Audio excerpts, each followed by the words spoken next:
Башақтарың сәлем достар, сіздермен бірге мен Ернар достар. Бүгін бізде Қатал Тағдырдың 5-ші сериясы достар. Бұл серия өте қызық болмақшы. Сондықтан лайк басып, тіркеліп, қолдап кетейік достар.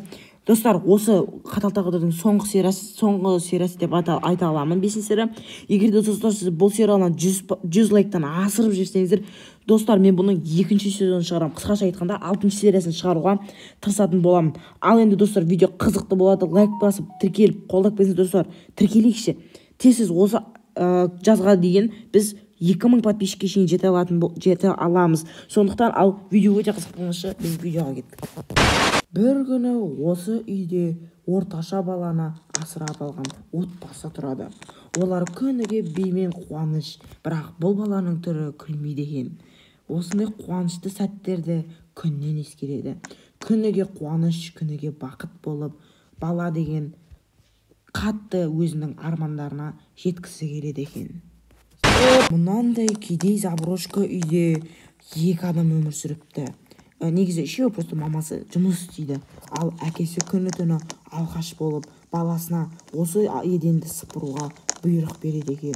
Бұлар бұрында бай еді, бірақ қазір жағдайлары өте ауыр.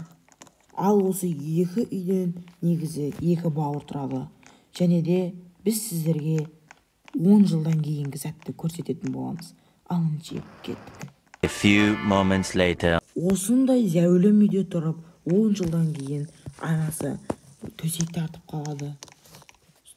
Ай, денсаулығым нашарлап кетті. Мынада бір жұмыс істемейді екен, бір тамақ істейді. Қаяқта тамақ істеп өзінің денсаулығын ауырса.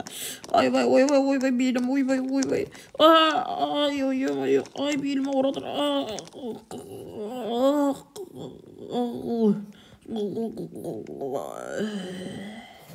Осындай үйде анасы қайтыс болады. Сорлы шал өзінің әйелінің қадірін түсінбейді. Және де екеуі заброшкада қалып қалады.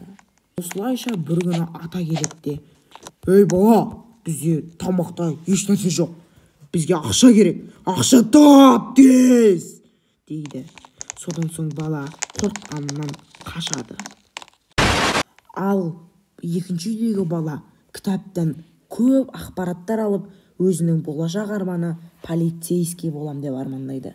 Ол бұл үшін көп кітаптар оқып, сабағын да жақсы қылады. Осылайша 2 бала былай өседі. Енді арада 10 жыл тағы өтіп кетеді. A few moments later. Солайша олар осылай өтіп кетеді. Және біреуі өз арманына жетіп полиция болса, екіншісі ақшадан қысылғандықтан ұрлықшы болады. Ал достар, мен дегеніміз бұрынғы балам, өзімнің арманыма жақсы жеттім деп ойлаймын. Брукиндағы бас офицер болдым. Бүгін бізде бәрі тыныш деп ойлаймын енді.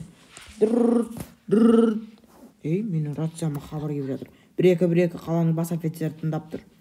Біздің банкке ұрлық түсті. Сондықтан сен олардың кім екенін және қайдан екенін іздеп тап. Жарайды офицер, мен қазір сояқта болатын болам. Достар, қаяқтағы банк дейді. Аяқта көріп жүрейші, мен қазір тез-көзсіз көріп жүрейін, қазір чит-кодтарды көрейін. Олар банкты тонағандықтан астындағы чит-кодтарды бәрін істеп апты. Олар кіші банкта, достар, мен қазір тез-көзсіз баратын болам. Достар, маған жарылыстан дауыс шығып жатыр. Бір-екі. Достар, тез-көзсіз жүгір. Мен тез машинама отырып алайын. Қақта дейді. Достар, банк тонау жүріп жатыр дейді. Тал түсте біреу банк тонайды ма? Қандай жынды банк тонайды? Тал түсте мигалкамды қосып жүрейін мен. Мигалкамды қосайын да дауысында шығарып қойын. Достар, міне. Фургон тұр, 2-ші этаж өртеніп жатыр. Асықпай кіретін боламыз. Ұсталдың, тоқта, ұсталдың сен. Қолын көтер. Бұл сен бісің? Бауырым!